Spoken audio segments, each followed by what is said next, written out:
दोस्तों इजराइल की क्रूरता का हुआ अंत। ऊपर वाले के यहाँ पर सच में देर है दोस्तों, अंधेर नहीं।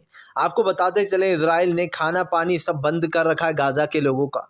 लेकिन दोस्तों कल जिस तरीके से बारिश हुई, बारिश के बाद लोगों ने वहाँ पर पानी भर लिया, टैंक भर लिए, जिसके बाद दोस्तों बड़े पैमाने पर आपको बताते चले ये बारिश हुई थी और इजराइल के सारे मंसूबों पर पानी फिर गया। आपको बताते चले इजराइल लंबे समय से जो है दोस्तों वो पानी और खाना बंद कर कर रखा हुआ है उसने फ़िलिस्तीन का, गाज़ा का ख़ास करके। ऐसे में कल दोस्तों भारी बारिश होने के कारण गाज़ा के लोगों ने पानी भर लिया और उसको स्टोर करके रख लिया। आपको बता दें ये ऊपर वाले का करम ही कहा जाएगा कि कल बड़े पैमाने पर बारिश हुई। तुर्की ने ऐलान किया है कि वो वहाँ के मासूम लोगों की मदद करेगा। कल तुर्की ने भी बड़े पैमाने पर दोस्तों खाने के लिए सामान भेजा। तुर्की ने कहा कि हमारे 23 लाख भाई बहन हैं वहाँ पर और वो परेशान हो रहे हैं। उन्होंने कहा कि 10,000 लोगों की शहादत लेकर इज़राइल खुश ना हो, क्योंकि ये एक शहादत है हमारे फ़िलिस्तीन को बचाने के लिए। उन्होंने कहा कि ये इज़राइल खुश ना हो कि ये जंग ख़त्म हो जाएगी।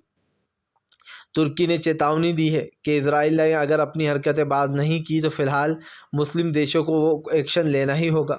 आपको बता दें दोस्तों तुर्की में जो भी चीज़ें निकल कर ये सामने आई हैं, तुर्की ने जो मदद की है इसको लेकर कहीं ना कहीं एक चीज़ तो साफ़ हो गई है कि फ़िलहाल दोस्तों इस मदद से सबसे ज़्यादा फ़ायदा वहाँ के मासूम फ़लस्तीनियों और गाज़ा के बच्चों को होने वाला है। हर एक घंटे में दोस्तों एक मासूम बच्चे की जान जा रही है। यही नहीं, हमारे देश से लेकर तो विदेशों तक में जो है इज़राइल को फ़िलिस्तीन को समर्थन मिल रहा है, सहानुभूति मिल रही है। सब लोग कह रहे हैं कि जो वहाँ के लोगों के साथ हो रहा है वो गलत है, क्योंकि दोस्तों हर चीज़ को देखने का एक पॉइंट ऑफ व्यू होता है और वो पॉइंट ऑफ व्यू यही कहता है कि फ़िलहाल जो वहाँ के लोगों के साथ किया जा रहा है वो गलत इसलिए है दोस्तों, क्योंकि आप समझिए अब तक हमने क्या चीज़ को नोटिस किया। अब तक हमने यही चीज़ को देखा कि फ़िलहाल सरकारें जो कर रही हैं, वहाँ की जो सरकार कर रही है वो सही नहीं है। आप 56 साल से जो है 46 साल से थोड़ी वहाँ के लोगों की ज़मीनों को हड़प रहा हो, वहाँ पर कब्ज़ा कर रहा हो, उसके बाद भी आप कहते हो कि आप सही हो। आपने हमास की जो कार्रवाई की हमास ने, आप सिर्फ उसका वो कर रहा हो, बदला ले रहा हो, अपनी आत्मरक्षा कर रहा हो। आत्मरक्षा के नाम पर दोस्तों मासूम बच्चों को मारना, अस्पताल पर बम गिरा देना, ये कौन सी मासूमियत है, मुझे आत्मरक्षा है, मुझे समझ में नहीं आता।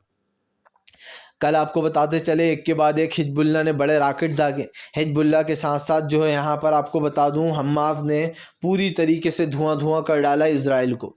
इज़राइल को चेतावनी दी है हमास ने कि वो जब तक इस जंग को नहीं रोकेगा, जब तक कि इज़राइल इस जंग को ख़त्म नहीं करता। आपको बता दें हमास ने साफ कहा कि वो लोग एक मारेंगे तो हम 10 मारेंगे। हमास ने साफ कह दिया कि फ़िलहाल उनसे भी बदला लिया जाएगा जो लोग मासूम लोगों को के ऊपर अत्याचार कर रहे हैं। एक चीज़ साफ़ है दोस्तों, इस लड़ाई में एक चीज़ का तो अंत तय हो चुका है कि फ़िलहाल इज़राइल को हारना ही होगा, क्योंकि फ़लस्तीन के मासूम लोग और वहाँ के बच्चों के साथ जो किया जा रहा है मुझे नहीं लगता दोस्तों किसी भी पैमाने पर सही है। इस चीज़ को जल्द से जल्द रोकना चाहिए और तमाम देशों को साथ में आ जाना चाहिए, क्योंकि दोस्तों आज इस देश में हो रहा है कल किसी और देश में ये होगा, इसलिए इन चीज़ों पर रोक लगनी चाहिए। मानवाधिकार ने भी बार बार चेताया है कि फ़िलहाल इज़राइल अपनी हदें पार कर रहा है। यूएस के आपको बताते चले मानवाधिकार संस्था ने साफ कहा है कि फ़िलहाल इज़राइल अपनी आत्मरक्षा के नाम पर वहाँ के गाज़ा के मासूम लोगों को मार रहा है, फ़लस्तीन की ज़मीनों पर कब्ज़ा कर रहा है, जो कि गलत है। आपको बता दें भारत ने भी अपना रुख साफ अपनाया था और कहा था कि फ़िलहाल जो कब्ज़ा किया जा रहा है फ़लस्तीन की ज़मीनों पर वो गलत है, क्योंकि दोस्तों आप समझिए कोई भी देश में ये चीज़ होगी उसे बर्दाश्त नहीं किया जाएगा। आज वहाँ हो रहा है कल किसी और देश में होगा दोस्तों, तो इस चीज़ को सपोर्ट करना भी सही नहीं है। और आपको तो पता ही है पहले भी कांग्रेस इस मुद्दे को उठा चुकी है और वो कह चुकी है कि फ़िलहाल फ़लस्तीन की भारत ने हमेशा मदद की है और वो करता रहेगा दोस्तों, क्योंकि इज़राइल सिर्फ एक गुंडा पार्टी बन चुका है। अब आपने देखा होगा चाइना भी भारत की ज़मीनों पर कब्ज़ा कर लेता है।